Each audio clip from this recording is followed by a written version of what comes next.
சங்கீதம் 133 தாவீது பாடின ஆரோகண சங்கீதம்.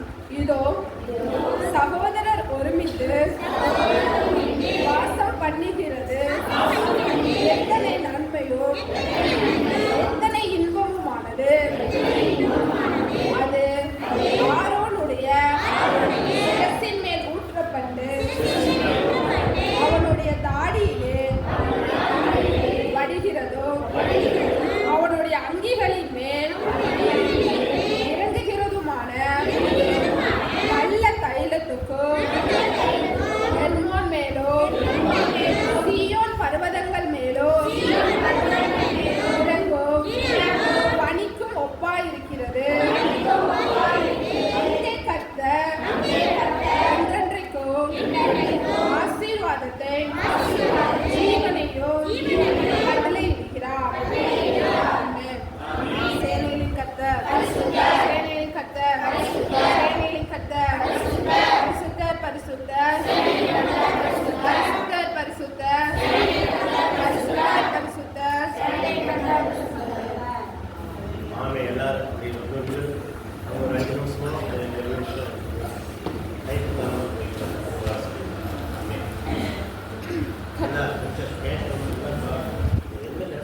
நம்ம எல்லாரும் ஒருமித்து தானே வாசம் பண்ணுகிறோம். ஆமென்.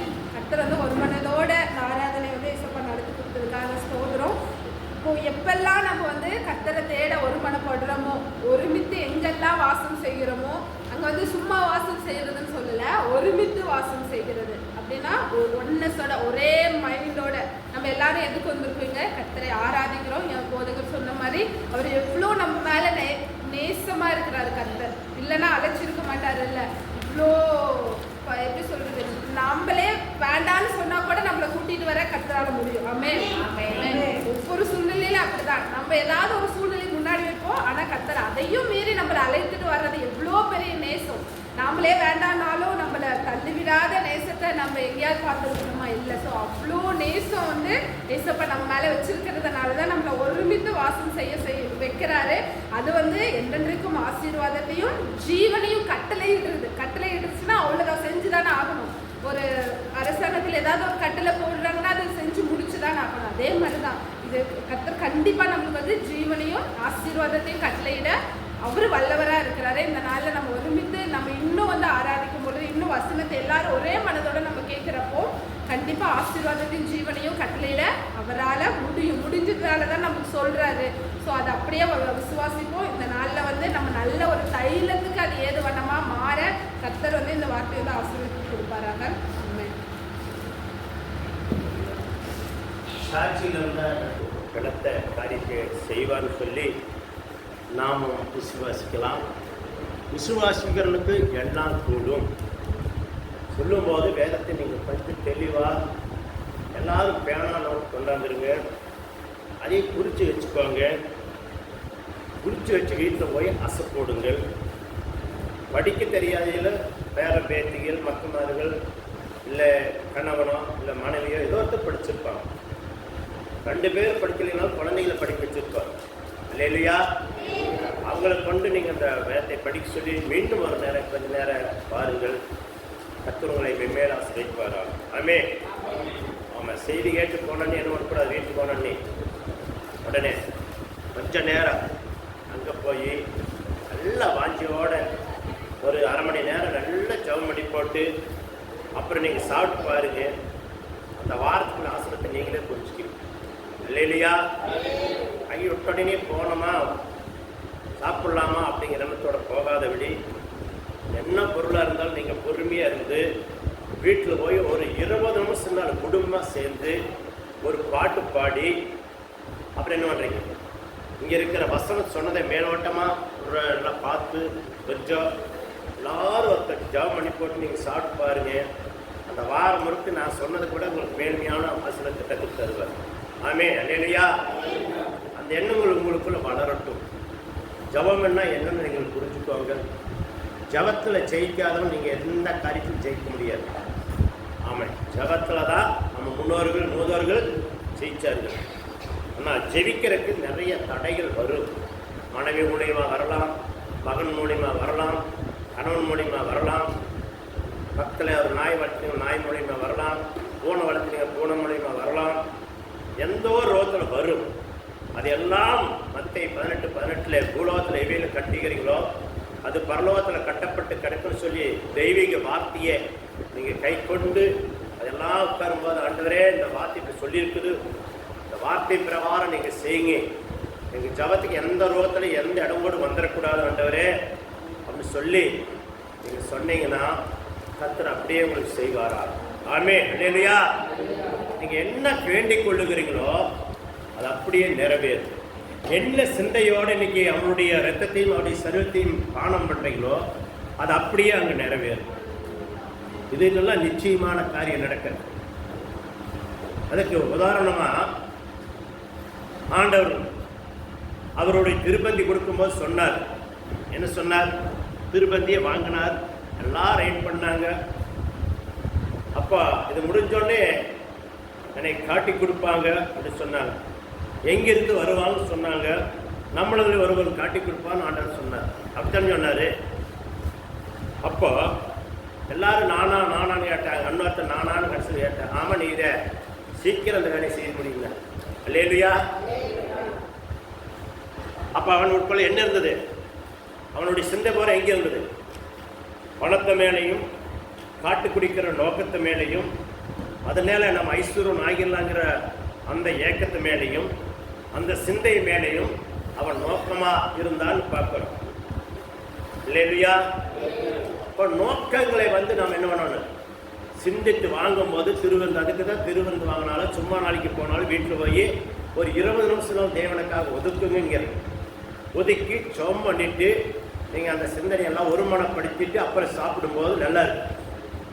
பசி ஒரு நாளைக்கெல்லாம் பட்டிங்கன்னா நீங்கள் ஒன்றும் ஆயிட மாட்டீங்க. உங்கள் குழந்தைக்கு ஒரு வேளை பட்டி சோறு கொடுக்கலைன்னா அது ஒன்றும் ஆகிறாரு. 2 வேலை இருந்தாலும் ஒரு நாளைக்கு இருந்தாலும் அல்லேலூயா. ஒரு பட்டணத்தை ஆண்டவர் அழிக்கிறதுன்னு சொன்னார். ஆடு மாடு வளர்ந்தாது குழந்தை பச்சனை குழந்தைக்கு மேலே பால் காட்டக்கூடாது உத்தரவு. அதை அவங்க பக்தியோடு எல்லாமே அழிச்சிட்டு என்னன்றது. அதுக்காக ஒரு வேளை தான் இந்த குழந்தைகளுக்கு ஒரு நாள் காலையிலேருந்து காலை வரைக்கும் பால் கூட குடிக்கக்கூடாதுன்னு சொல்லி நிறுத்தினாங்க. அந்த பட்டணத்தையே அழிக்கிறத நிறுத்தினாங்க. அந்த குழந்தைங்க ஒன்று மாட அதில் கத்தி அழுதோ மயக்கம் வந்தோ மறுத்தி போத்தோன்னு சொல்லி மறுத்தி போச்சுன்னு சொல்லி நேரத்தில் எழுதவே இல்லை, மறுக்கையும் இல்லை. இல்லையா?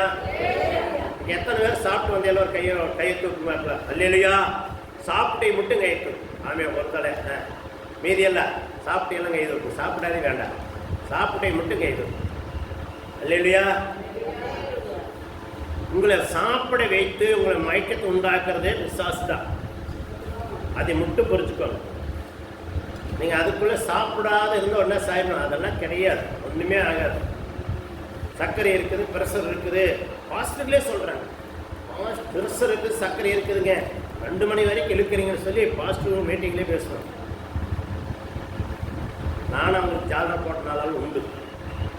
இந்த வேத்தனை எப்போ ஆழமாக அலாசம்னா அந்த ஜாலரா போட நானே மறந்தேன். இல்லையா? அப்போ கிடைக்கிறதுக்கு நானும் கற்றுக்கணும். அது ஜாலராக விட்டுட்டேன்.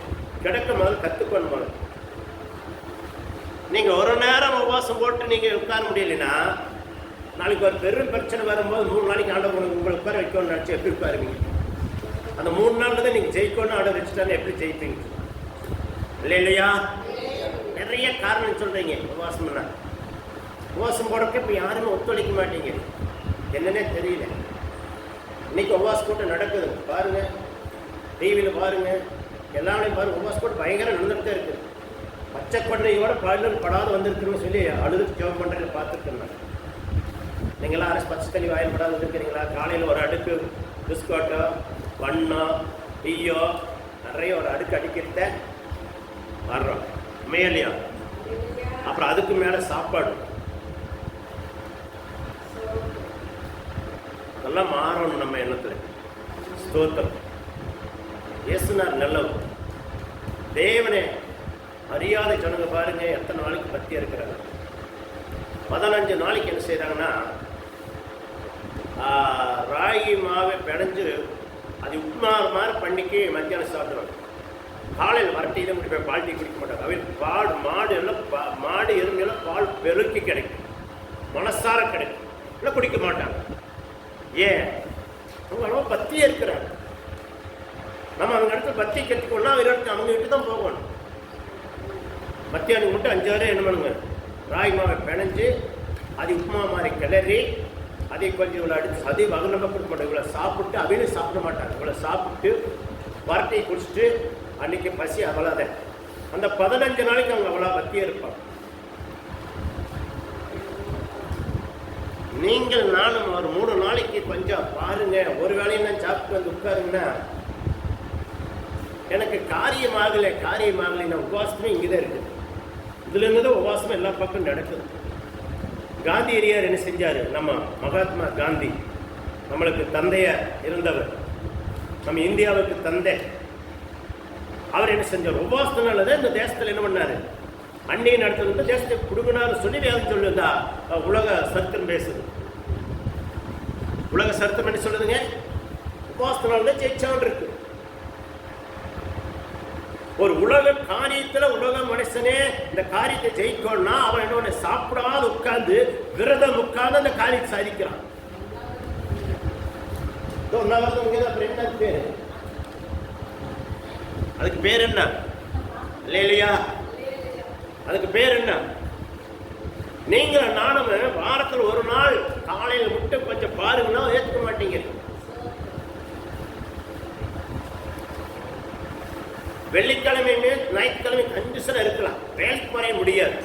ஏன்னா வேலைக்கு போய் பசிக்கு போய் அங்கே போய் மொஞ்சி சோர்ந்து போய் உட்காந்துருந்தீங்கன்னா பார்க்குறேன், என்ன ஏன் அப்படி வந்து எங்களை துன்பப்படுத்துகிற, வீட்டுக்கு போயின்றான். வேலை செய்ய போகிறவங்க நம்ம வேலைக்காரர் ஒரு உணவருக்கு துரோகம் செஞ்சிடக்கூடாது. அது பாவம். கையேந்து வாங்குகிற சம்பளத்துக்கு பாடுபடணும். தேவனே அதை சொல்லி கொடுக்குறாரு. அது நீங்கள் வேதத்தில் நீங்கள் படித்து பார்த்தீங்கன்னா மத்தேயு 20 படிச்சிங்கன்னா அதில் உங்களுக்கு புரியும் என்னன்னுங்கிறதெல்லாம். மத்தேயு 20 படிச்சிங்கன்னா புரியும். காலையில் 6 மணிக்கு வந்தவனும் 9ஆம் மணி நேரம் வந்தவன் 3ஆம் மணி நேரம் வந்தவனுக்கும் ஒன்று. ஏன்? அவனுக்கும் ஒரு துட்டு, இவனுக்கும் ஒரு துட்டு, அவனுக்கும் ஒரு துட்டு ஏன் கொடுத்தாரு? நீ காலையிலேருந்து வெயில் அடிச்சது, அது அடிச்சது, இது அடிச்சுன்னு சொல்லி நெளிச்சே காலை தோட்டிட்டான். 9ஆம் மணி நேரத்தில் வந்து அவன் ஓரளவுக்கு வேலை செஞ்சுட்டான். 3ஆம் மணி நேரம் நீ கூட இவ்வளோ வேலை செஞ்சு போட்டானே, இவனுக்கு கூட இந்த வேலையை நம்ம செஞ்சு முடிச்சாகணும். செஞ்சுட்டு நம்ம வாங்குகிற பணத்துக்கு நம்மளுக்கு என்ன வேணும்? நம்ம உடம்புல ஒட்டும் நம்ம நினச்சி செஞ்சான். அவனுக்கு மேலாக அந்த வேலையை செய்து முடித்தான் ஆண்டவர். அதனால அவனுக்கு கொடுத்தார். சொல்கிறார், என்னுடைய இதை நான் அதிகாரம் படித்தவர், அதிகாரத்தை நான் எப்படி வேணால் யூஸ் பண்ணலாம் அப்படின்னு சொல்லி நான் சொல்லலை. அந்த அதிகாரத்தை எப்படி செய்கிறான்னா அவன் எப்படி வேலை செய்து முடித்தான் அதைத்தான் பார்க்குறாரு ஆண்டவர். எனக்கு காலையிலேருந்து வந்து நாங்கள் வெயில் நின்றோம், வேர்க்குது, நாங்கள் வந்து என்ன தண்ணி கூட குடிக்க போகாது, தண்ணி குடிக்க போகான்னு அவர் சொன்னாரா? இல்லையே. நீ வேலைக்குன்னு வரும்போது நல்லா சாப்பிட்டு வா, திருப்தியாக சாப்பிட்டு வா. உனக்கு கொடுத்த வேலையை நீ முடித்துட்டு நீ உட்கார், உனக்கு வேணான்னு சொல்ல. சில பேர் பாருங்க முதலாளிகளை குறை சொல்றதுலையே இருப்பாங்க. அதெல்லாம் தப்பு. இந்த கையில் ஏந்தி வாங்கிட்டு வர நம்ம உடம்புல அதை ஒட்டணும் இல்லையா? நம்ம சாப்பிட்ற சாப்பாடு உடம்புல ஒட்டணும். குறை சொல்றது மறக்கணும். அதனால ஆண்டவர் சொன்னாரு, இப்படி கையை நீட்டும் போது ஒரு விரல் மட்டும்தான் அது எல்லாத்தையும் காட்டுது, இன்னொரு விரல் பரவத்தை நோக்கி பார்க்குது, இன்னும் 3 விரல் நினைச்சது உன்னை பார்த்து, ஏய் அப்படி பேசுற, நீ செய்யறதே உனக்கே பொறுமையா இருக்குதா? பொருந்துமா? இன்னொரு விரல் பரலோகத்துல என்ன சொல்லிட்டு இருக்குது? அவன் அப்படின்னு சொல்லுது. பரலோகத்தில் இருக்கிற விரல் என்ன சொல்லுது? டேய் டேய் டேய் டேய் வேண்டாம் வேண்டாம் வேண்டாம்னு சொல்லு. உன்னுடைய குறையை நீ பாரு அப்படிங்கிற. அதனாலதான் உன்னுடைய கண்ணில் இருக்கிற உத்தரத்தை நீ முதல்ல எடு, அப்புறம் உன் சகோதரனுடைய கண்ணில் இருக்கிற உத்தரத்தை நீ போய் எடுக்கலாம் அப்படின்னாரு ஆண்டவர். இல்லையா? நிறைய பேர் அப்படித்தான் பேசுறோம். நாங்கள் சொல்றோம்னா அவங்களை திருத்தறக்காக பேசுவோம், அவங்களை சரி பண்றதுக்காக பேசுவோம்.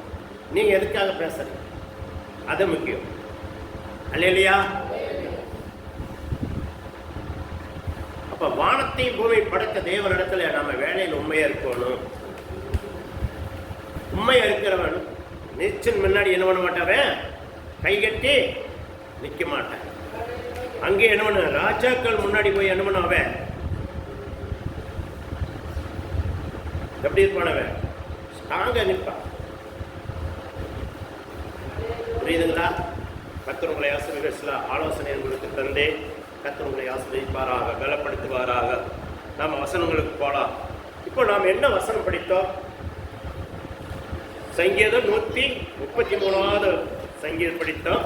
அதில் ஒரே ஒரு வசனத்தை நம்ம படிக்கலாமே. கர்த்தர் உங்களை மென்மேல் ஆசீர்வதிப்பாராக. பாருங்க, அதில் 3 மட்டும் படிங்க. கர்த்தர் உங்களை பலப்படுத்துவாராக. சீயோன் பர்வதம் மேலும் இறங்கும் பனிக்கு ஒப்பா இருக்கிறது. அங்கே கர்த்தர் என்றென்றைக்கும் ஆசீர்வாதத்தை ஜீவனையும் கட்டளை விடுகிறார். அல்லேலூயா. ஏன் அதை கட்டளை விடுகிறார்? ஏன் பணிக்கு ஒப்பாவிட்டு சொல்றார்? நீங்க ஒரு காரியம் செய்றீங்கன்னா உங்களுக்கு ஆசீர்வாதம் வரோம்னா அவர் வந்து பிரியப்பட்ட அது ஆசீர்வாதத்தை எவனாலே தடை பண்ண முடியாது, தானாக வந்துடும். அதான் நடக்கிற காரியம். எவ்வளோ பெரிய என்ன அவனுடைய கையில் ஆண்டு நிறுத்தவனா இருந்தா கூட அதை நிறுத்தம்னா கூட முடியாது. ஏன்னா சூரியனின் வெளிச்சத்தை இது வரைக்கும் மறைச்சவன் எவனாச்சும் உண்டா? இல்ல. சூரியனே வராதபடி தடவன் உண்டா? இருக்கிறார். மறைச்சவன் எவனும் இல்லை. சூரியன் வராதபடி, சந்திர சூரியன் வெளியே வராதபடி தடவன்னும் உண்டா? உண்டு. இருக்குதா இல்லையா? வேத்தல் போட்டிருக்குதா இல்லையா? ஏன்? அவன் எல்லா விதத்திலையும் தேவனுக்கு உண்மையுள்ளவனா இருந்தான். அவன் உண்மையுள்ளவனா இருந்ததுனால அவன் என்ன செஞ்சான்? ஒரு பிரச்சனை வரும்போது சந்திர சூரியனை பார்த்து ஒரு சொல்றான், நீ என்ன பண்ணக்கூடாது, இன்னைக்கு வெளியே வரக்கூடாது, கட்டளை விடுகிறான். அவன் கட்டளை பிரகாரம் சூரியன் சந்திரன் கீழ்ப்படுகிறது. யாருடைய கட்டளை பிரகாரம்? அவன் கட்டளை பிரகாரம் இல்ல, அவனுக்கு இருந்த பரிசுத்த ஆவியானவர் உள்ளுக்கு இருந்து வேலை செய்யறார். அதுவுமே புரியுதுங்களா? யோசப் எங்க வானாலும் அவனுக்குள்ள பரிசுத்த ஆவியான தெய்வம் இருந்ததுனால ஜெயிலுக்குள்ள போடும் போதும் அங்க அதிகாரியை வைத்தார். இல்லையா? ஆமென். காது கேக்குதுங்க உங்களுக்கெல்லாம்? கேக்குதுங்களா? ரெண்டாவது கேட்டால் எனக்கு காதை ஏற்கனவே கிட்ட வர்றீங்களா? அது மாதிரி இருந்தால் நீங்கள் வந்துடும். சேரை கூட கூட்டி வந்து இப்படி போட்டு ஒன்றும் பிரச்சனை இல்லை. எனக்கு முன்னாடி சேரை போட்டு உட்காந்தாலும் நல்லதே, சந்தோஷம் எனக்கு. 3 தலைவர் இங்கே வந்து உட்காந்தாலும் நல்லதே, எனக்கு ஒரு கொஞ்சம் ஆதரவாக இருக்கு. அல்லேலூயா. ஆமென். பாருங்க, சிறைச்சாலையில் இருந்தாலும் கூட அங்கே செய்வாராம் ஆண்டவர். என்னதான் உங்க மேல குற்றச்சாட்டு கொண்டாடு, நீங்கள் உண்மையுள்ளவராக இருந்தீங்கன்னா உங்களுடைய கையில் பிரயாசத்தை சாப்பிடுறது மட்டும் இல்ல, நீங்க எங்க போய் நிக்கிறீங்க அங்கே நீங்க தான் ஜெயிப்பீங்க. அதுவுமே இல்லையா? பாருங்க, இந்த 2-3 நாளா டிவியில செய்தியில் பார்த்தா அவரை என்ன பண்ணாங்களோ வெட்டி கொண்டு போட்டார். அவருக்கு ஒரு கோட்டை அனுப்பி அவருக்கு என்னென்னமோ செய்யணும் சொல்லி பயங்கரமான கோஷம் போடுறார். அப்ப அவர் ஏதோ ஒரு இதுல நல்லா செஞ்சிருக்காரு தானே அர்த்தம். நம்ம அதே புரியணும். அப்ப பாருங்க, இந்த கொன்ன ரவுடிகளை பாருங்க, அவங்க தலையை பாருங்க எப்படி வெட்டி வைக்கிறாங்கன்னு. அதனாலதான் மாவுசுலா சொல்றாரு, உங்க பிள்ளைகளெல்லாம் வளர்த்து கரெக்டாக வளர்த்துங்க. முடி வெட்டுறது வந்து பாருங்க அப்படிங்கிறார். பெண்கள் தான் உடை உடந்துறது வந்து பாருங்கிறார். பெண்களுக்கு துணி வந்து என்ன செய்யணும், இந்த என்ன சொன்னாரே டைட்டான துணிகளால் பெண்களுக்கு தைச்சு கொடுத்தாங்க. தயவு செய்யும் பேண்ட்டு போட்டு அப்படியெல்லாம் போட்டு பழகாதீங்கிற. உங்களை பார்த்து அடுத்த வந்து தேவனுடைய பிள்ளை பாரு அப்படின்னு சொல்லி முதல்ல என்ன பண்ணுங்க, நம்மளை குற்றம் சொல்லாத அளவு பார்த்துக்கோங்க அப்படிங்கிற. பிள்ளைகள் அதே மாதிரி வளர்த்துறது, பிடிக்கிறது. ஐபியில் ஒரு பையன் வந்து எல்லா பக்கம் போட்டோ ஓடி ஓடி பழிச்சு முடிச்சுட்டு இருந்தேன். சும்மா கொடா போட்ட முடிவிட்டு வந்து பிடிச்சார். அப்புறம் அவன் என்ன பண்ணிட்டு இந்த நேரம் பிடிச்சி காது குத்திட்டு இருந்திருந்தேன்.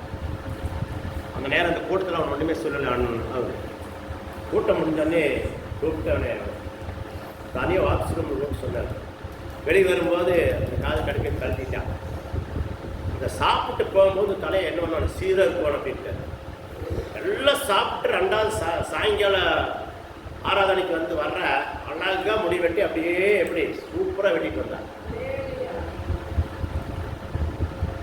அந்த ஓடி ஓடி போட்டோ பிடிச்சா பார்த்தா அதே பையனை வேற யாரும் நானே பார்த்து அசந்துட்டேன். தம்பி அப்படியே போட்டோ பிடிச்ச நீ தானு கேட்டேன். ஆமாங்க ஐயா அப்படியே இன்னும் முடியல அப்படி இருந்தது. நான் பசங்களோட செஞ்சுட்டு ஐயா கூப்பிட்டு உள்ளுக்கு கூப்பிட்டு அப்படியே தட்டி விட்டு சொல்லி கொடுத்தாருங்க. நான் போய் அதை வெட்டிட்டு குளிச்சுட்டு எல்லாம் கழட்டி எடுத்துட்டு நான் வந்துருக்குறேங்க. பார்த்த அந்த பையன் அவ்வளோ அழகாக இருக்கிறேன். அதுக்கு முன்னே அவனை பார்த்தாவே ஒரு மாதிரி இருக்கு. எனக்கு அவனை பார்க்கறதுக்கு ரொம்ப பாடம் இருந்தது.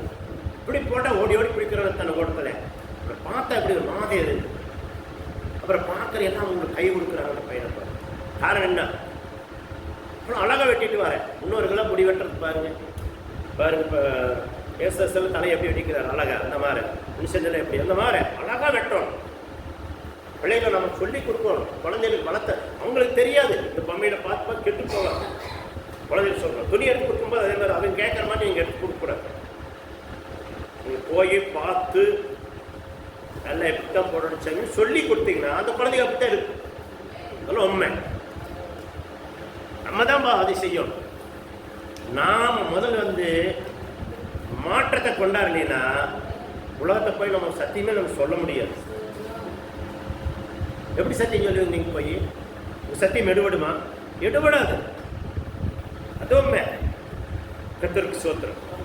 சரி, அதை பற்றி இப்போ பாருங்க. சில உங்களுக்கு எந்தெந்த விதமா சத்துருவானவன் உங்களை எப்படியெல்லாம் விழுக்காட்டலான்னு திட்டம் போடுறான்னு சொல்லி இன்னைக்கு நம்ம வசனம் எடுக்க போகிறோம். கர்த்தர் உங்களை மென்மேலும் ஆசீர்வதிப்பாராக. ஆமென். அல்லேலூயா. பாருங்க, எபேசியர் 6:16 நைட்டு கூட ஒரு பக்கம் போனால் அந்த வசனத்தை நாங்கள் படித்தோம். 16:6 கொல்லாங்கள் ஏயும். அது பக்கம் எத்தனைங்க? 269 பக்கம். 269 புதிய ஏற்பாடு எடுத்துக்கோங்க. கொல்லாங்கள் படிங்க.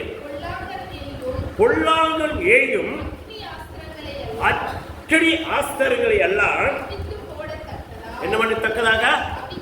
அவித்து போடத்தக்கதாக. அவித்து அப்படின்னா மண்ணுக்கு தீய தனி ஊற்றி தீய கெடுத்தத்தக்கதாக.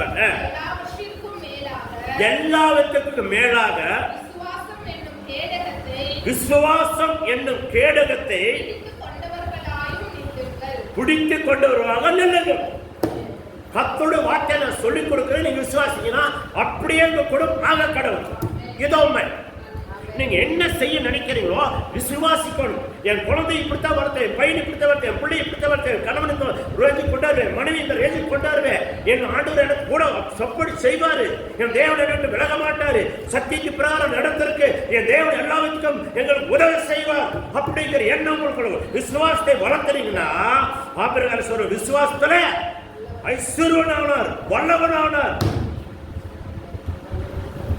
அந்த விசுவாசம் உங்களுக்குள்ள வளரணும். நீங்க என்ன செய்தாலும் விசுவாசிக்கும். விசுவாசத்தில் நீங்க பாருங்க, உங்களை யாருனாலே தவிடப்படு பண்ண முடியாது. எதுலையும் நீங்க ஜெயிச்சு கொண்டே இருப்பீங்க. ஆமென். ஜெயம் கிடைக்கும்னா தேவ மகிமையில என்ன? நீங்க விசுவாசத்தோட அன்னிவாசம் நிரம்பும், சத்தியங்கள் வளரும். ஒரு பார்த்து சொல்ல உங்க கை மாட்டாமல் கட்டைகளாராசி எனக்கு இறந்து வந்த இல்லாட்டில் வந்து உட்காந்துக்கிறீங்க. விசுவாசத்தில் வல்லவனான அப்படின்னு அந்த அக்கறையா வரக்கூடிய மேல தண்ணி ஊற்றி கெடுத்துட்டு தேவன் எனக்கு உதவி செய்தாராமே அப்படி கை கட்டி பாருங்க. விசுவாசம் ஆண்டவர் பார்த்து பரலோகத்திற்கு பார்த்து உங்களை வெற்றிக்கொள்ளுவார். ஒருத்தர் ஒரு கை தட்டதில்லை. ஆமே சொல்றதுக்கு 10 தடவை சொன்னதான் அவருக்கு ஆமாங்க. கப்பலெல்லாம் அந்த பக்கம் இருந்து கப்பலெல்லாம் கவிழ்ந்து போய் எல்லாம் முடிச்சு போட்டு வந்து ஒண்ணுமே வீடு வாசல்லாம் ரோட்ல உட்காந்துக்கிறேன் பேசுறேன் இல்லையா? அப்படியே இருக்கிறீங்க எல்லாரும். ஏன் வாடகை வேணும்? வாடகை வேணும். ஃபேன் என்ன?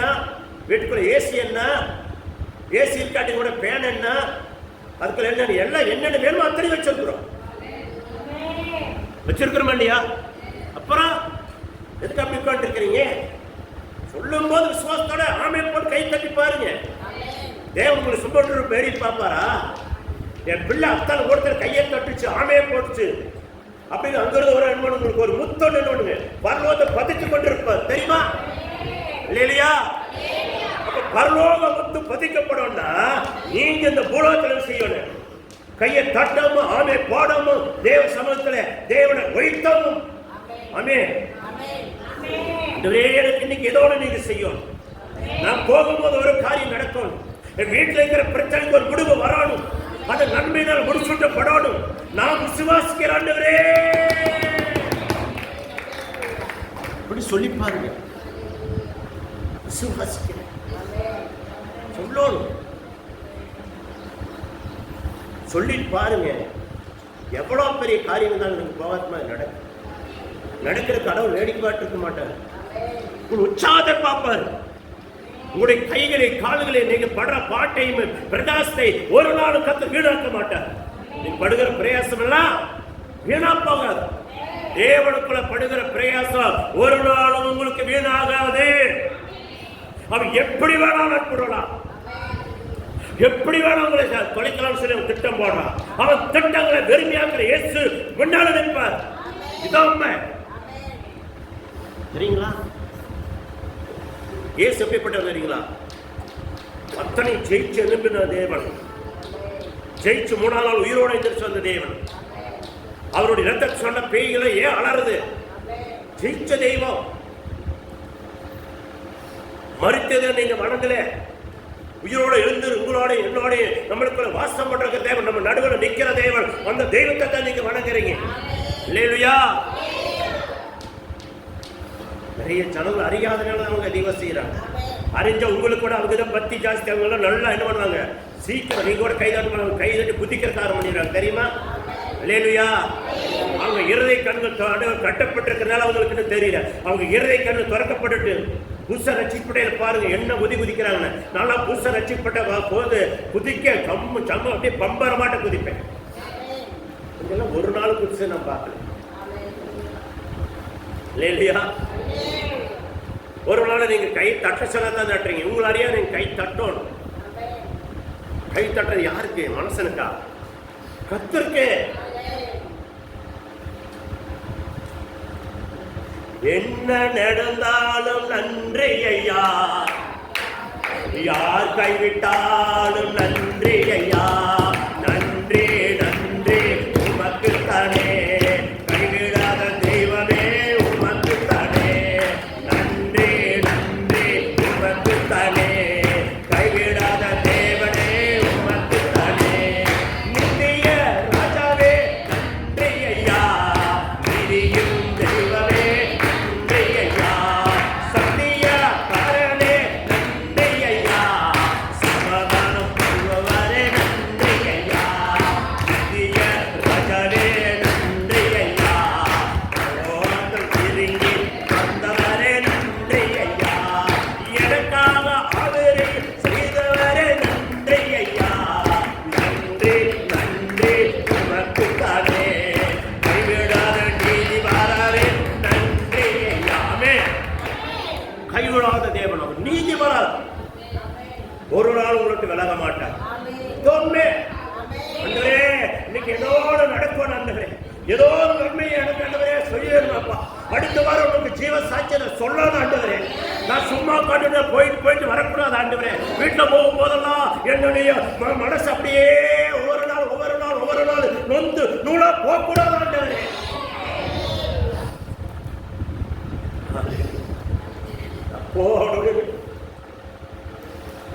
போயிட்டு வரும்போது அடுத்த வாரம் சாட்சியோட இருக்கும். அதுக்கு தான் என்னை அழைத்தேன். ஒரு தாயின் வளர்த்தனை காப்பாற்றணுங்கிறே. தாயின் வளர்த்த நீங்க பிறக்கக்கூடாது. சத்துரு தாயின் வள பிறந்தவன் ரசிக்கப்பட்டுருவா.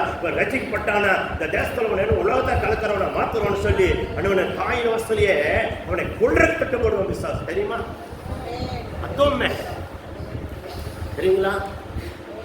அந்த திட்டம் உடையானா நீங்க என்ன செய்யணும்?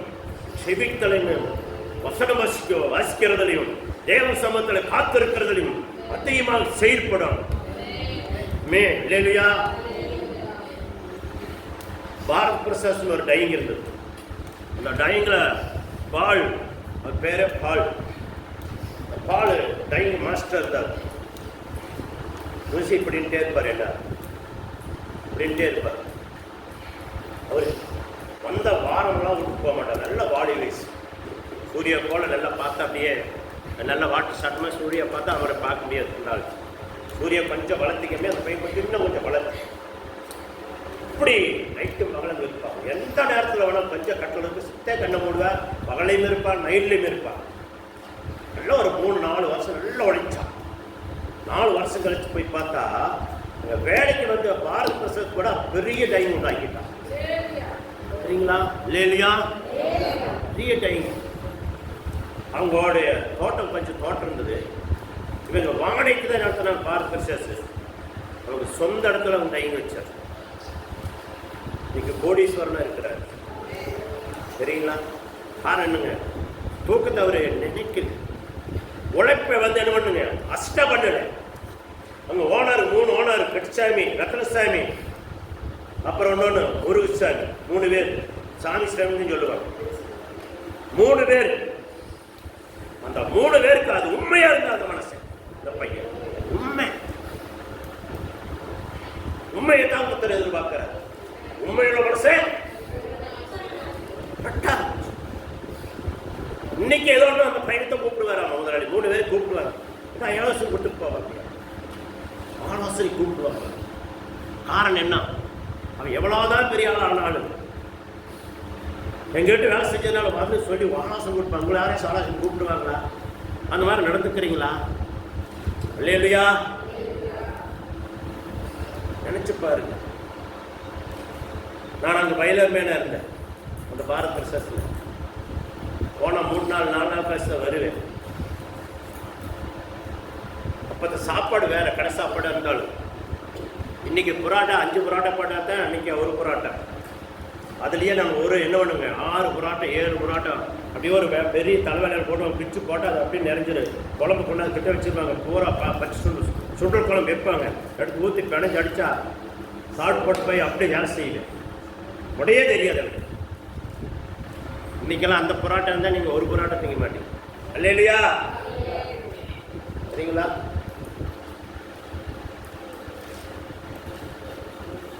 பெரிய வளர்த்து அந்த தெருவில் ஒரு கடை இருக்குது. அந்த கடையில் தான் போய் சாப்பிடுவோம். கர்த்தர் மகிமை உண்டாட்டும். சரி, ஆண்டவர் உங்களை மேன்மேலும் ஆசீர்வதிப்பாரா? சரி, இப்போ பாருங்க, சர்வலோகத்துக்கும் எஜமானராக இருக்கிற தேவனை கர்த்தருடைய நாமம் உயரட்டும். 1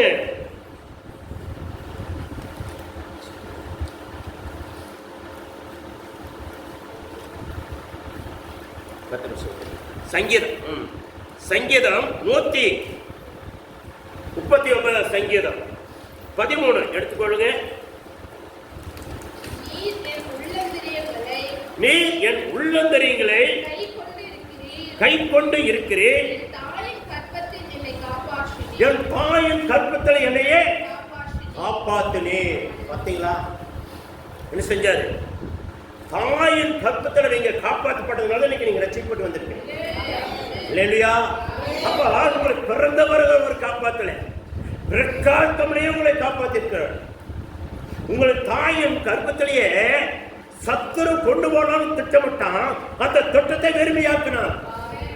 தேவன் வெறுமையாக்கிறதுக்கு வல்லவராக இருந்தார். சரிங்களா? நீங்க உட்கார்ந்துக்கிறீங்களா? சின்ன ஆளு கிடையாது. உங்களுக்கு அது புரியாதனால இப்படி இருக்கிறீங்க. அது உண்மை. ஆடையோட பலன் தெரியாதனாலதான் ஒரு சின்ன ஒரு என்னோட பண்றாப்ல இந்த செருப்பு கரைக்கிற ஆணையை எடுத்து ஒரு குச்சியில் அடுத்து வச்சு வச்சு இப்படி ஊடினானா அது சுருக்குன்னு ஆணை அவன் ஓட வைக்கிறதெல்லாம் ஓடுது. அதுக்கு மதம் முடிச்ச அடி செய்யுது. அவன் மட்டும் இல்லை, எத்தனை பேர் தான் அடி செய்யுங்க, இழுத்து போட்டு முடிச்சு போயிட்டே இருக்கு. ஒரு 5.5 படித்த அவனைக்கா அவ்வளவு பலன்னா உங்களுக்கு பாருங்க எத்தனை அறிவு, 6 அறிவு தேவனுடைய சாயல காட்டிருக்கிறீங்க. சரிங்களா? இப்ப பலன் என்னன்னு சரியாக நீங்க நடந்து கொண்டிருக்கிறீங்க. அவ்வளவுதான் வித்தியாசம். நீங்க எதையும் சாதிக்கூடிய வரங்களும் வல்லமையை தேவன் கொடுக்கிறார். அந்த வரத்தை வளத்தை நீங்க என்ன பண்றீங்க, பயன்படுத்த தெரியாது இருக்கிறீங்க. இந்த வித்தியாசம். அல்லேலூயா. அப்ப அந்த வித்தியாசத்தை மாத்தோம்னா நீங்க தேவ சமூகத்தில் உட்கார்ந்து கேட்கணும். கேட்டீங்கன்னா போதுங்க, நீங்க எப்படி வேணாலுமே என்ன பண்ணலாம் பாருங்க.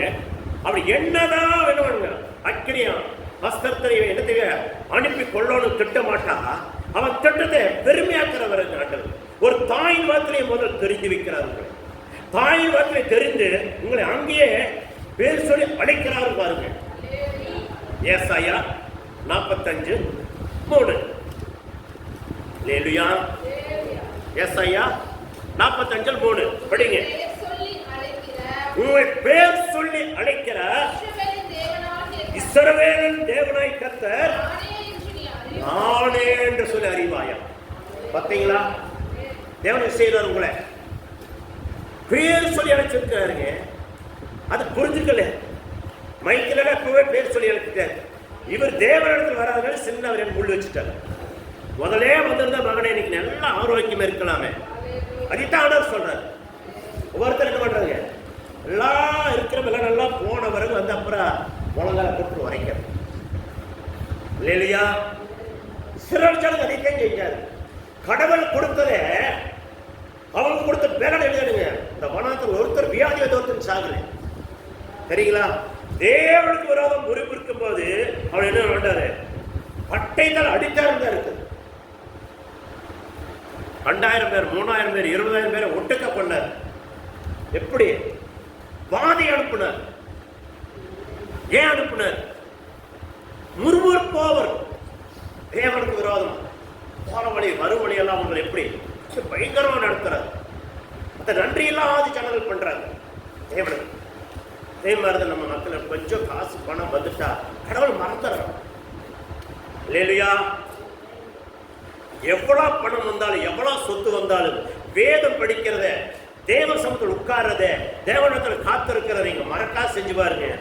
உங்களுக்கு 100 வயசு வச்சிருந்தா 100 வயசு உங்களுக்கு வேலை கொடுத்துருக்கோங்க. இல்லையா?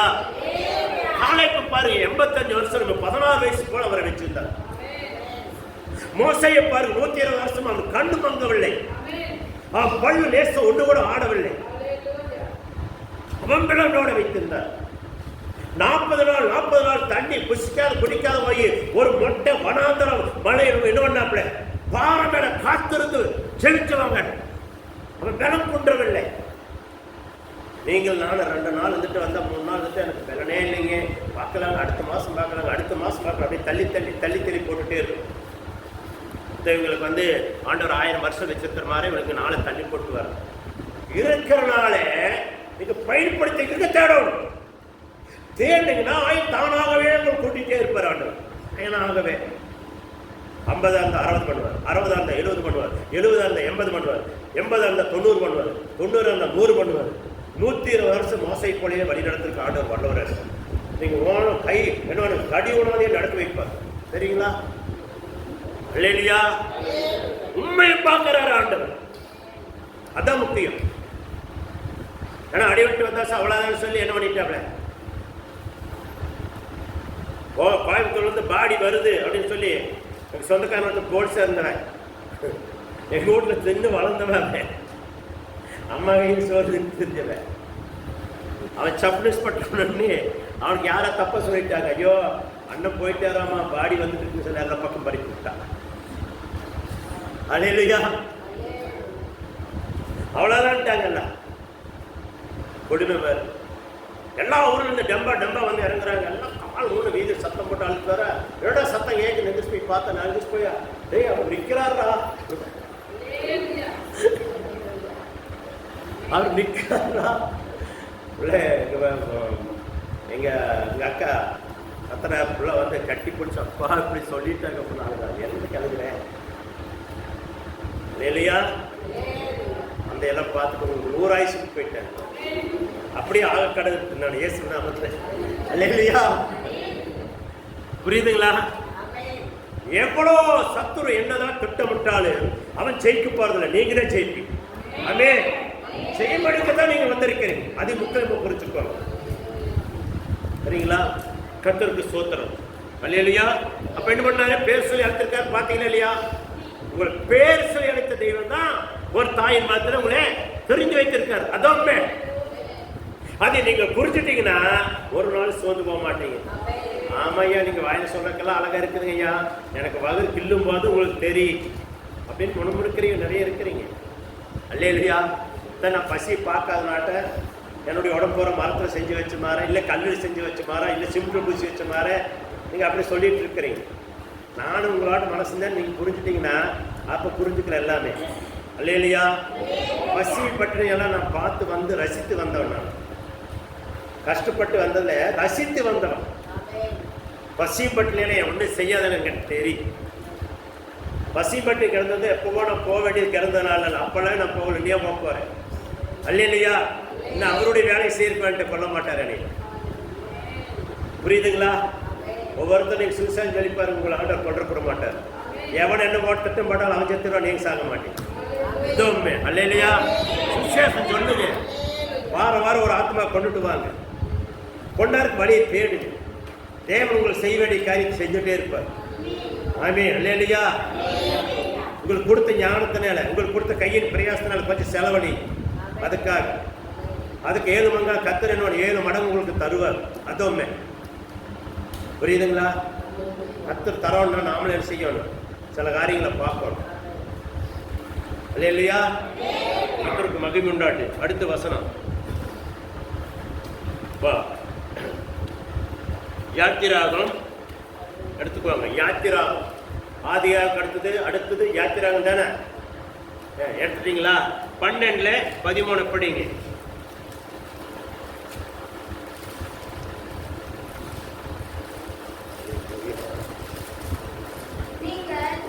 நீங்கள் இருக்கும் வீடுகளில் அந்த இரத்தம் உங்களுக்காக அடையாளமாக இருக்கும். அந்த இரத்தத்தை நான் கண்டு உங்களை அடர்ந்து போவேன். என்ன பண்ணாரு? ரத்தம் எதுக்காக? இன்னைக்கு நீங்க ரத்தத்தையும் சரீரத்தையும் பானம் பண்ண பாருங்க. அந்த ரத்தம் என்ன ரத்தம்? அந்த ரத்தத்தை கண்டு நான் என்ன செய்வேன்? கடந்து போவேன். சங்காரோர வருவ. இந்த ரத்தம் யாருடைய உடம்புக்குள் இருக்குதோ, தேவனுடைய ராபோஜனத்தை யாரெல்லாம் உண்மையா திருவந்து வாங்குறீங்களோ, அவருடைய ரத்தத்தை உண்மையான திருவந்தை எடுக்கிறீங்களோ, அது மாசம் முழுவதும் என்ன பண்ணுங்க? சத்துரு வருவ பாப்பா இவங்களுடைய உடம்புல என்ன ஆகுது? மாசம் அவனுடைய தேவனுடைய ரத்தத்தையும் தேவனுடைய சரீரத்தையும் பானம் பண்ணது அவருக்குள்ள இருக்கிறது. அது ஜீவத்தை ஊறிக்கொண்டிருக்கிறது. அதனால என்ன செய்ய முடியாது? இவனை என்னோட சத்துருவான வந்து பார்த்துட்டு தொட முடியாதுன்னு சொல்லி கடந்து போவா. இல்லையா? கடந்து போவா. சும்மா வந்து திருவிந்தெடுங்க, இப்படி இருந்தெடுங்க, ஏனாதாரம் எடுக்காதீங்க, பக்தியோடு எடுங்க, அசால்ட் எடுக்காதீங்க, பொய் சொல்லிட்டு எடுக்காதீங்க. ஏன் சொல்றேன்? எடுத்தீங்கன்னா என்ன? அநேகரே வியாதிப்பட்டிருக்கிறாங்க, அநேகரே என்னமா இருக்கிறாங்க, நித்திரை மடிச்சிருக்காங்க. ஏன்? துணிகிறோம்.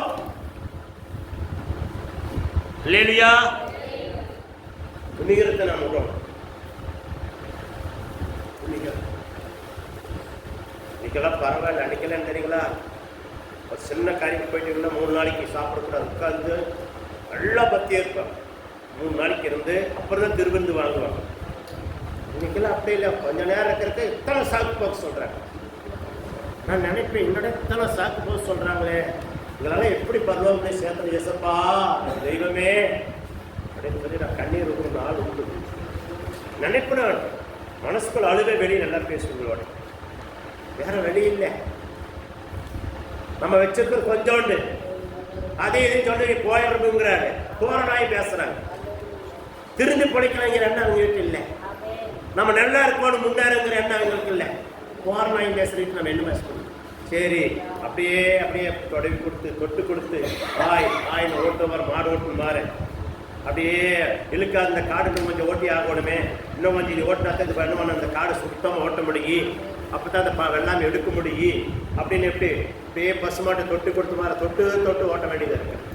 அதுக்கு எத்தனை அறிவு ஐயா? அதுக்கு அப்படி லைஸ் தான் பண்ணணும். உனக்கு எத்தனை அறிவு ஐயா? சிந்திக்க மாட்டீங்க. அல்லையா?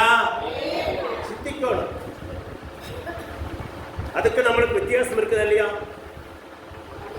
இருக்குதா இல்லையா? கொஞ்சம் பேசுங்க. இருக்குதா இல்லையா? அப்ப திருப்பதி என்ன ஆண்டவருடைய சரீரத்தின் ரத்தத்தை எப்படி பானம் பண்ணோன்னு இன்னைக்கு அதுதான் முன்னாடி வச்சுதான் அந்த நாய் சொல்லிக்குவார். அப்ப அந்த ரத்தத்தை கடந்து போகும்போது அந்த வீடு ஒண்ணுமே சேதம் உண்டாகாது. அந்த ரத்தத்தை வாங்கி அவருடைய சரீரத்தையும் அவர் ரத்தத்தை பானம் பண்ணி போட்டு ஒருத்தர் செய்யறான், காட்டி கொடுக்கிறான். அந்த காட்டி கொடுக்கிற ஆவிகள் நம்மளை குற்றப்படி துரத்தணும். அந்த ஆவியில துரத்துறதுக்கு தான் நீங்க என்னோட ஒரு சின்ன குறையினாலும் உபவாசம் போடுங்க. மாசத்துல 4 வாரமா வரணும், வழியில குறுக்கொலையில வந்து ஜெபிக்கணும், துணிகரமா வந்து வாங்கினீங்கன்னா எனக்கு பிரச்சனை நான் கொடுத்துருவேன். வீட்டுல 2வது என்ன பண்றீங்க, கஷ்டப்பட்டீங்கன்னா ஐயா இப்படி கஷ்டம், அதுக்கு நானே மிஸ் சொல்லி கொடுக்கறீங்கன்னா சொல்ல முடியும். அந்த தெளிவா சொல்லி கொடுக்கறனே. இப்ப கஷ்டம் நீங்க இருக்க ஒரே மருந்து எஸ், அவருடைய பிரமாணத்தை கைப்பற்றீங்கன்னா தானாக மாறும். எத்தனை பேர் சாட்சி கேட்கிறோம், இத்தனை கோடி இத்தனை லட்சம் கடன் வந்தது, எல்லாம் கடன் கட்டு போட்டு நான் இன்னைக்கு 70 லட்சத்தில் வீடு கட்டிக்கிறேன். அப்போ 1 கோடி ரூபாய்க்கு பூமி வாங்கினேன், நாங்க இன்னைக்கு குழந்தை குட்டிகளோட நல்லா இருக்கிறேன்னு எத்தனை புக்கள் சாட்சி கேட்கிறோம், டிவியில் சாட்சி கேட்கறீங்க. அப்பெல்லாம் அதுல பொய்யா? அவங்க அட்ரஸ் சொல்றாங்க. அப்ப நாம எப்படி இருக்கிறோம்? ஏன் நாம் அந்த சாட்சிக்கு வர முடியல? ஏன் வேற வேலைக்கு எங்க வேணாலும் டைம் கிடைக்கும். இல்லை தேவ சமூகத்தில் வந்து கொஞ்ச நேரம் உட்காந்து 1 மணி நேரம் 2 மணி நேரம் காத்திருந்து இன்னைக்கு ஞாயிற்றுக்கிழமை நான் வர முடியலையே, குறுக்கொடையில் வந்து செவிக்கணுமே, குறுக்கொடை வந்து கத்தோடைய நாமத்தை உயர்த்தணுமே அப்படிங்கிற எண்ணம் வரும். இல்லை இன்னைக்கு உபவாசனால வர முடியலையே, மித்த நாளைக்கு நான் கொஞ்ச நேரம் வந்து ஜாம் பண்ணிட்டு போகணும், அது எண்ணம் வரும். யாரையும் வந்து நான் குற்றப்படுத்துறான்னு சொல்லி நினைச்சிடாங்க. தயவுசெய்து எல்லாருக்கும் இந்த சத்தியத்தை எல்லாருக்கும் புரியும்படி சொல்றேன். 9ஆம் மணி நேரம் வாங்கினா எல்லாரும் வர்றீங்க, அது உங்களை பார்த்து எல்லாரும் அந்த மாதிரி வந்து சர்ச்சை எப்படி நடத்த முடியும் அப்படிங்கிற நீங்க தான் சிந்திக்கணும். அநேகருக்கு நம்ம இறங்குண்டா செய்யக்கூடாது. அநேகருக்கு நீங்க எடுத்துக்காட்டியோ ஒருத்தர் வாழணும், அதான் வாழ்க்கை இல்லையா? நாங்கள் அதிக பல தடவை சொன்னேன், 7 மணிக்கு நம்ம போயிருக்கோம். எடுத்துக்காட்டி இது வரைக்கும் நம்ம வாழ வச்சிருக்கிறார். அது போது அதான் முக்கியம். ஞாயிற்றுக்கிழமையானா சும்மா அங்கேயும் இங்கே குலுங்கி நடந்துட்டு இருக்கக்கூடாது. ஞாயிற்றுக்கிழமையான கொஞ்சம் உற்சாகமாக நிறந்து நேரத்தில் வந்து தேவாலயத்தில் 9ஆம் மணி நேரத்தில் உட்காரணும். சரிங்களா? உட்காரணும் தேவ சொல்லுங்க. ஏன்னா 6 நாள் நீங்க என்ன போற பக்கம் வார பக்கம் என்ன பண்ண வார்த்தையினால எண்ணத்தினால சிந்தையினால எல்லாரும் மனசுல ஏதோ ஒருத்தர் குறை வரத்தான் செய்யும். அந்த குறையை ரெடி பண்றதுக்காக தான் 9ஆம் மணி நேரம் வந்து 10 மணிக்கு 6ஆவது மணிக்கு முன்னாடி நீங்க எல்லாமே அறிக்கூட்டு தேவ சமூகத்தில் என்ன பண்ணணும், ஒப்புரவாகிறதுக்கு தான் உங்களை வர சொல்லணும். அல்லேலூயா. உங்களை சும்மா கூப்பிட்டு வந்து கூட்டத்தை போட்டு உட்காந்துருங்க, சிரிக்கலாம், கொஞ்ச நேரம் பேசலாங்கிறது யாரும் இங்கே கூப்பிடுறதில்லை. நான் ஜாம் பண்ணும்போது குறுக்க ஆராய்ச்சி பேசணும் சத்தம் போடுவேன். அடுத்து ஜாம் பண்ணும்போது ஆராய்ச்சி பேசப்பட்ட ஏன் அவங்க ஜாம் பண்ண உங்களுக்கு பிடிக்கலையா, பொறாமையான பேசணும் இல்லையா? அவங்க குறைய சொல்லி அவங்க வந்திருக்கிறாங்க, நீ தொடர்ந்து பேசுறது என்ன அர்த்தம்? இல்லையா? தேவாலயம்னா என்ன ஒரு ஒழுங்கு இருக்கு, அந்த ஒழுங்கை நம்ம கடைப்பிடிக்கணும். புரியுதுங்களா? வீடுன்னு ஒரு ஒழுங்கு இருக்கு, கணவன் மனைவின்னு ஒரு ஒழுங்கு இருக்கு, குழந்தைகளை முன்னாடி எப்படி நடந்துக்கணும், குழந்தைகளை எப்படி வளர்க்கணும் ஒரு ஒழுங்கு இருக்கு. புரியுதுங்களா? நீங்க நடக்கிற ஒழுங்குத குழந்தை குட்டைகளுக்கு அந்த ஒழுங்கு பார்க்கணும். குழந்தை முன்னாடி நீங்க ஆராய்ச்சி டூல்ஸ் பேச பாருங்க, அந்த குழந்தைக்கு அதே பாடம் தான் வரும். முடிஞ்சாலும் குழந்தைங்க முன்னாடி யாரும் டூல்ஸ் பேசாதீங்க. உங்க கணவன் மனைவில இருந்து உங்களுக்குள்ள இருந்து நீங்க அவங்க போனவரை கூட பேசி அதனுடைய பாரத்தை நீங்க வாங்கிக்குவாங்க, ஒன்றும் தப்பே இல்லை. கிடைஞ்சிட யார் அப்படி பேசுறீங்க அந்த பார் உங்க தலைமையில் வந்து உட்காரு, அது உண்மை. சரிங்களா? நம்ம செய்த பாவம் வந்து ஆடு மாடுங்க மேலே மரத்து மேலே போகாது, நம்ம மேலே தான் வருது. அந்த குழந்தைகளுக்கு போகாததுக்கு ஒன்று நீங்கள் அதை அறிக்கை பண்ணி அது என்ன பண்ணணும், உடைச்சு முடிச்சு என் குழந்தை நல்லா இருக்கணும் ஆசைப்படுறேன் என்ன பண்ணணும், தேவசனத்தில் உட்காந்து அழுகணும், சரி பண்ணணும். உன் பிள்ளைங்க உன்னை என்ன பண்ணுவேன், உன் பிள்ளைகளுக்கு வர வச்சு உன்னைய அதை படிக்க செய்யும், உன்னை நோக்கடிக்க செய்யும்னு சொல்லி ஆண்டவர் வார்த்தை எழுதியிருக்கு. படிச்சிருக்கிறீங்களா? படிச்சிருக்கிறீங்களா இல்லையா? ஆமே அல்லேலூயா. முதல் பார்க்கணும், நாம இது வரைக்கும் நீங்க எப்படி எடுத்துக்கணும்.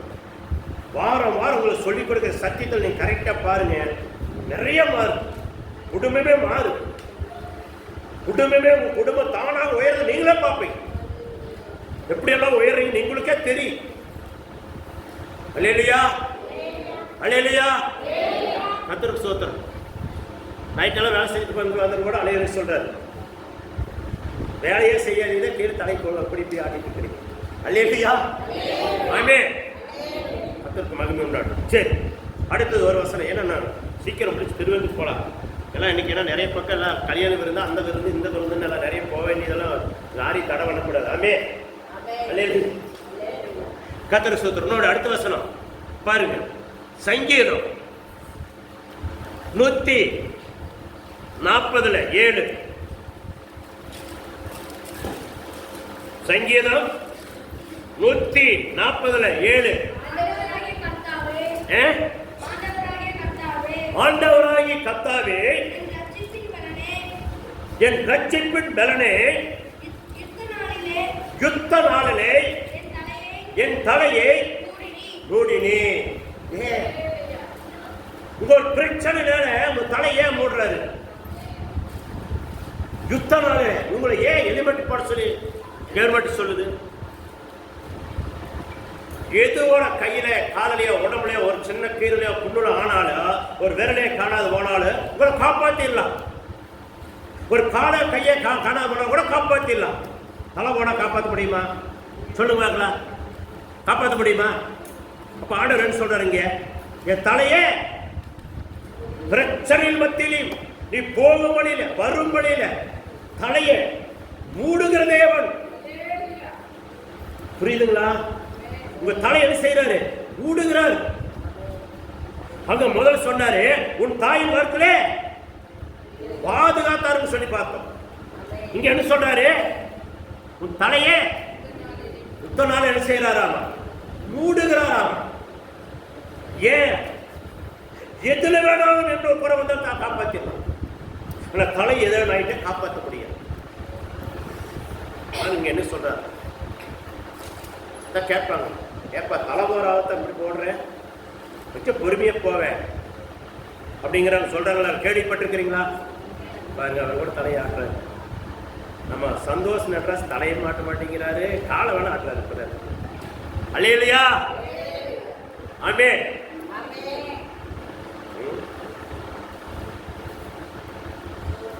அல்லேலூயா. பாருங்க, கடவுள் பாருங்க நம்மளை எப்படியெல்லாம் வச்சிருக்காரு, நினைச்சு பாருங்க, சிந்திக்கணுங்க. தேவன் உலகில் எத்தனை பேர் பாருங்க, டிவியில பாட்டு ஒருத்தன் பற்றி கொள்ளுதறி கொள்ளை போலீஸ் வந்து இறங்கி நிற்குது, ஓடோட வெட்டுறாங்க. அந்த ரபடி கொண்டு தலையில பாருங்க எப்படி எல்லாம் முடி இருக்குங்க. அப்ப மோகன்சுலேசர் அண்ணன் சொன்னதெல்லாம் நான் நினைப்பேன், ஏன் அண்ணன் இப்படி எல்லாம் சொன்னாரு? அப்ப ரபடி கும்பிடுற தலையை மாதிரி நம்ம குழந்தைகள் வளர்த்திருக்கூடாதுங்கிறார். பிள்ளைகள் அதே மாதிரி பெண்களை என்ன பண்ணக்கூடாது, அடுத்து பார்த்து இச்சிக்கிறதுக்காக நம்ம குழந்தையை வளர்த்தல, நல்லா பரிசுத்தத்தோட வளர்த்தி இன்னொருத்தன் கையில பிடிச்சு கொடுக்கும்போது அது பரிசுத்த மனவாட்டியா இருக்கணும்னு சொல்றாரு ஆண்டவர். இல்லையா? அதனாலதான் பரிசுத்த விவாகம்னு சொன்னார் ஆண்டவர். வேதத்தில் மட்டும் வேற எதுலையும் கிடையாது பரிசுத்த விவாகம். தெரியுமா? பெண்கள் எல்லாம் என்ன பண்ணணும், ஆண்கள் என்ன பண்ணணும், குழந்தைகள் எல்லாம் இப்படி வளர்த்தோம். தேவனு கேட்ட கனி கொடுக்கிற குழந்தைகளை வளர்த்தோம். சடங்கு சொல்லணும், இன்னால குழந்தையா, அந்த குழந்தைகளை எந்த இதுக்கும் போகாதப்பா, அதெல்லாம் கட்டுப்பாடு இருப்பாங்க. சொல்லணும். எத்தனை வேணா நாகரிகம் வரலாம், எத்தனை வேணா சினிமா வரலாம், எத்தனை வேணா நம்ம குத்து ஆடலாம். நான் அவங்களெல்லாம் அப்படி குழந்தை கிடையாது. அடுத்த புறச்சலும் தேவன் அறியாச்சலும் சொல்லணுங்க, அதான் முக்கியம். ஒரு பிரச்சனை ஆச்சு எங்க ஊர்ல, 10 வயசு சொல்றாங்க, அந்த மனசு விட்டு கொடுக்க மாட்டாரையா, அவன் எதா இருந்தாலும் அடிச்சு நொறுக்கி கரெக்ட் பண்ணி போடுவாரு, அந்த குடும்பத்தை கரெக்டா வச்சிருப்பாங்க, அந்த குடும்ப பத்தியெல்லாம் எங்களுக்கு சொல்லாதுன்னு சொன்னாங்க. அதே சர்ச்.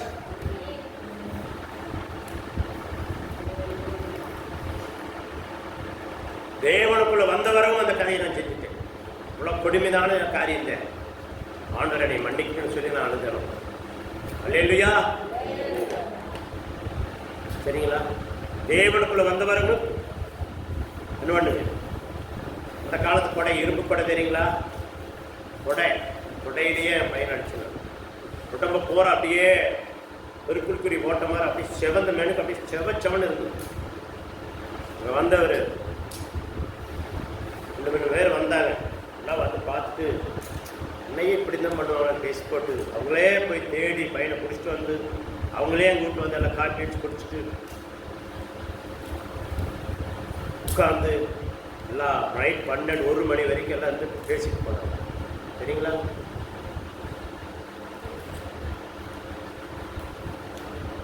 ஆண்டவர் அப்படியெல்லாம் நடத்தினார். அது வரை அதனால இன்னைக்கு வரைக்கும் என்னோட அந்த மனசுனா அந்த மனசு குடும்பத்தை கரெக்டாக ஓட்டு வரப்பா. அதுதான் சாட்சி. இது வரைக்கும் ஓட்டியாச்சு. இன்னும் மேலே கற்று பார்த்துக்குவாங்க.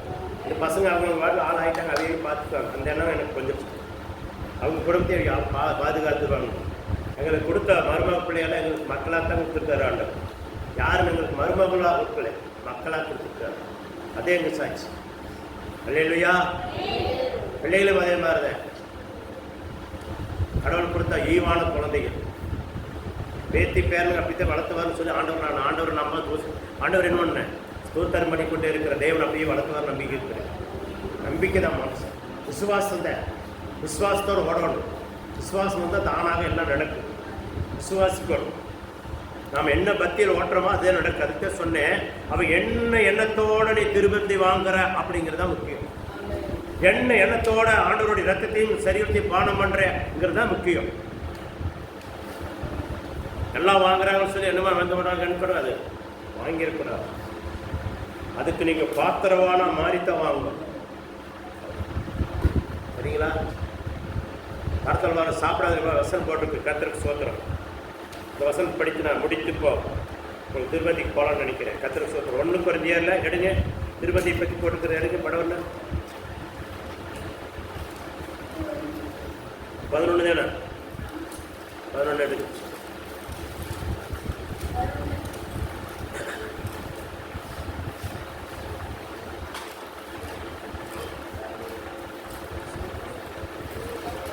சரி, 11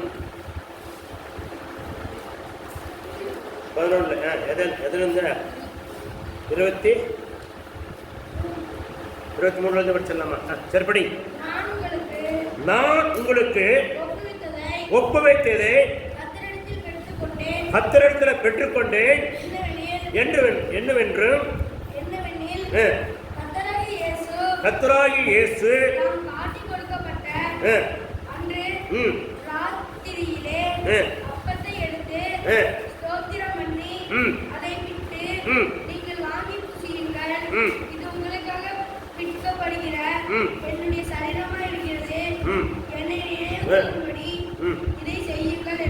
பார்த்தீங்களா? இன்னொன்னு செய்யுங்கன்னா 6 நினைவுபடி நான் எப்படி ஆகணும்.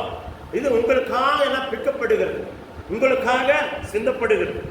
இது அதையே மாதிரி நீங்க நினைத்து செய்யுங்கன்னா அதையே கொடுக்காத ஆண்டவர் என்ன செஞ்சாரு? என்ன செஞ்சாரு? சூத்திரம் சொன்னார். சூத்திரம் என்ன செஞ்சாரு? அவரு எல்லாத்தையும் முடிச்சாரு.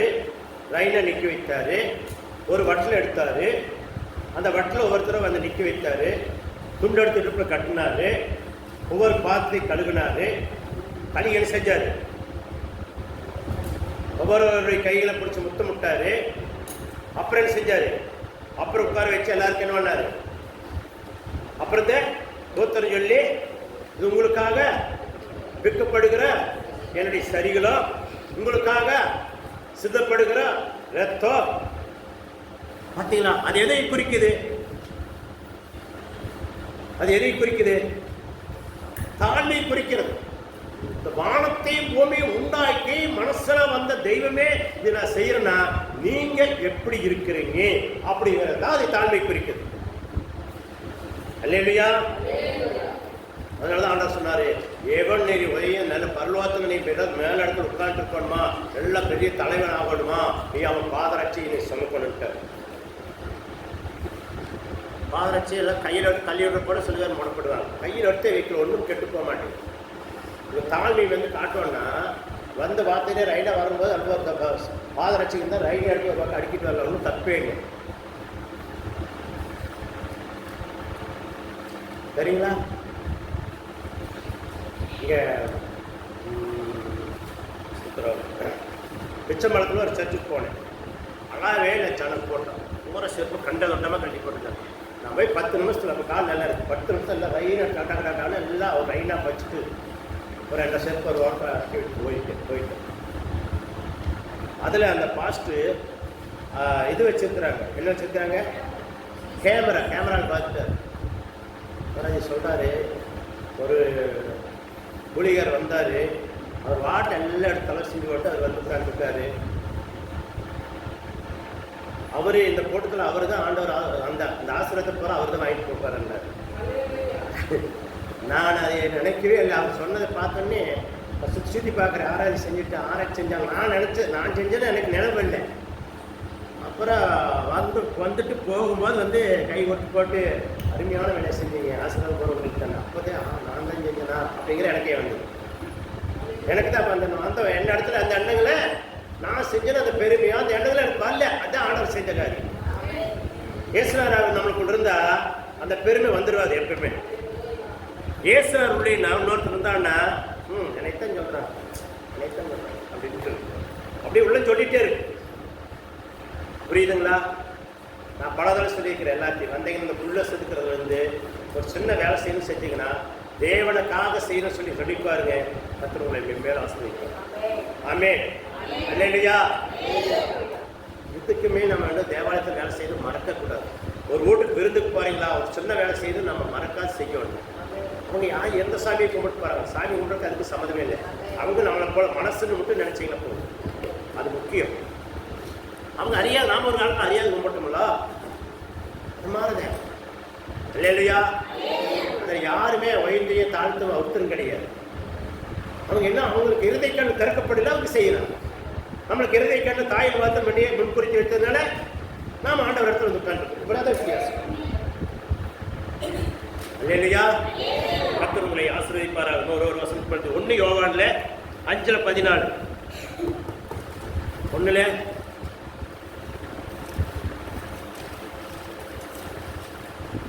ஒரு வசனத்தை நாம் படித்து நம்ம முடிக்கலாமே. 1 யோவான்ல 14 5:14 நாங்கள் எதையாவிலும் அவருடைய சித்தத்தின்படி கேட்டால் அவர் நமக்கு செவி கொடுக்கிறார் என்பது அவரை பற்றி நாம கொண்டிருக்கிற. அவர் சித்தத்தின் பிரகாரம் நீங்க நடந்திருந்தா என்ன நடக்கு? தேவ சித்தத்தின் பிரகாரம் நடந்திருந்தா என்ன நடக்கு? செவி கொடுக்கிறாருன்னு சொல்லி நீங்க தாராளமா நினைக்கலாம். தேவ சித்தத்தின் பிரகாரம் நீங்க நடக்கலைன்னா செவி கொடுக்கலையே தாராளமா நினைக்கலாம். இந்த 2 நீங்க தான் முடிவெடுக்கணும். இதையும் நினைக்கிறீங்களா, இதையும் நினைக்கிற உங்க எழுத. தேவ சித்தத்தின் பிரகாரம் இருந்திருந்தீங்கன்னா தாராளமாங்கிறீங்க நினைக்கலாம்.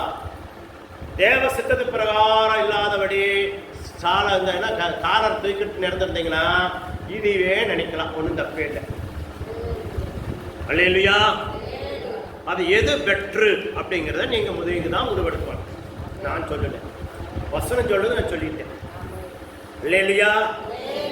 ஆண்டவர் உங்களை மென்மேலும் ஆசீர்வதிக்கணும்னா இந்த திருப்பந்தி நாளில் கொஞ்சம் வாரம் நான் சொல்ற கூட நம்ம இப்படியே போயிட்டு இருந்து நம்மளை பார்த்து அடுத்த ஆத்மா இறந்துட்டு போகக்கூடாது அப்படின்னு நீங்கள் ஒவ்வொருத்தரும் நினைச்சிங்கன்னா 9ஆம் மணி நேரம் வந்து நீங்கள் உட்கார்ந்து ஒழுங்குபடுத்துறீங்கன்னா நீங்கள் அதிலிருந்து பாருங்க 3 மாதத்துல உங்கள் வீட்டில் நிறைய மாற்றத்தை நீங்களே காமிக்க. நான் சொல்ல வேண்டியதே நீங்களே காமிக்க.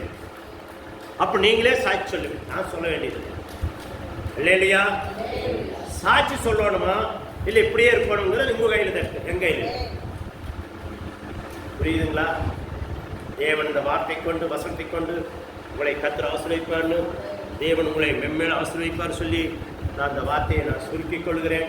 நாம் எல்லாரும் ஆயத்தத்தோடு இருக்கலாம். அப்படியே முழங்கால் படிவிட்டு நாம் ஜெபம் பண்ணி நம்ம என்ன பண்ணலாம், திருவிருந்துக்கு ஆயத்தமாய் போகலாமே. கர்த்தர் உங்களை ஆசீர்வதிப்பாரா.